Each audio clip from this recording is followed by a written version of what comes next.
Hello, everyone. This is Tom Fox, and I'd like to welcome you to a special podcast series on compliance lessons from Venice.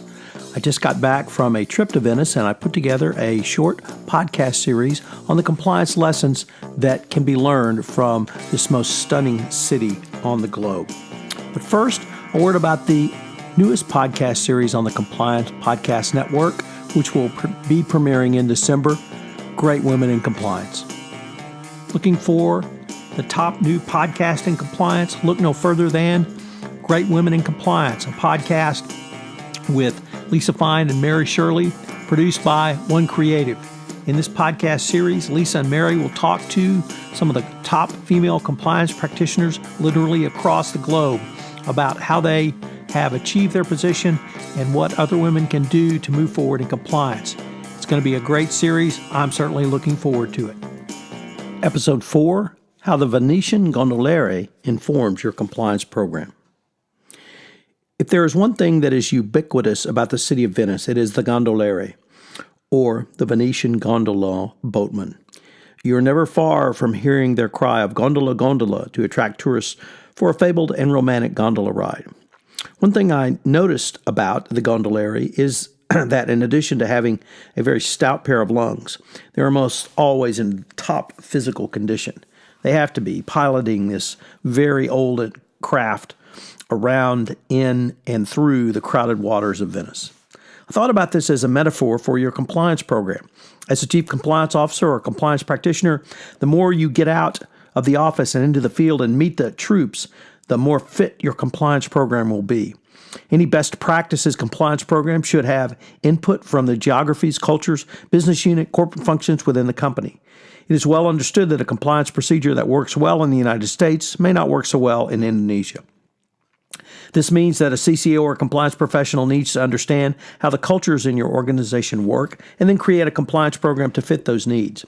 It does not mean a company can continue to do business with corrupt intent, but if there is a culture of gift giving in a geographic area, you should determine a way to continue such courtesies, all within the context of your overall compliance regime.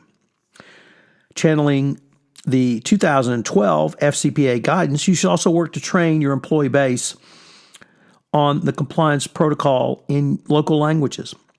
Even in one country, this could mean more than translating it into one language. So, for instance, in Spain, you may be required to train in both Spanish and Catalonian if you have operations in the Catalonian region. Conversely, to make your compliance program more robust, you should not simply believe your own story or even worse, your own propaganda about the effectiveness of your compliance program.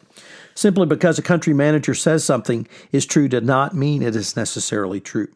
You have to take the opportunity to get out of the home office, out of the corporate ivory tower, and visit international locations.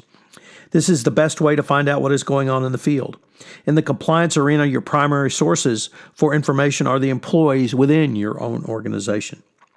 In addition, by getting out of the office, you can create relationships with company personnel.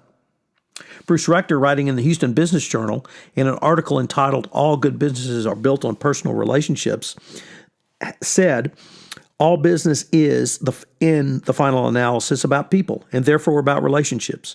At the end of the day, compliance, like business, is about people, and that means it's about relationships. Perhaps more importantly, it is the development of personal relationships which makes and helps to operationalize a compliance program. If you meet with your international sales team, my corporate experience is that they will appreciate that you took the effort to travel, to train, or even meet with them. They are also more likely to tell you things in person that they would not tell you via email or even over the phone. One of the criticisms of anonymous hotlines and other internal reporting mechanisms is that they lack the personal experience that can lead to mistrust, if not actual distrust. Getting out into the field and meeting folks goes a long way to overcome this frailty of human nature. Finally, by getting out of the office and working directly with other company personnel, you can set expectations appropriately. This is true for the compliance practitioner, whether you're dealing with third parties, vendors in your supply chain, agents, or other foreign business representatives, your employee base, senior management, or the board of directors. You must set the expectation that if something occurs that materially impacts these expectations, you must immediately communicate to that person or business affected. Nothing will derail a business relationship, or indeed any relationship, more than blindsiding someone with bad news that has been withheld for some time. By properly managing the expectations of the company's compliance group with the relationships that you have established with the company, you will make the doing of compliance less stressful for all involved and once again help to further operationalize your compliance program. My observations about the Venetian Gondoliers that in addition to having a very good set of lungs, they are all physically fit because they have to be, and it's tied directly to the job, which is propelling a gondolier. As a CCO or compliance practitioner, you can get out of the office and make your compliance program more robust and in greater shape. This is Tom Fox. I'm the Compliance Evangelist. I hope you'll join me for our concluding episode in this 5-part series on compliance lessons from Venice, where I take a look at how straight from the lion's mouth informs your anonymous reporting system. Hello, everyone. This is Tom Fox again. I hope you've enjoyed this episode of my special 5-part podcast series on compliance lessons from Venice. And I hope you'll join me again for another episode. I also hope you will subscribe to my podcast series either through Libsyn, through my website, www.fcpacompliancereport.com, through JD Supra, or through my new site, the Panoply Network.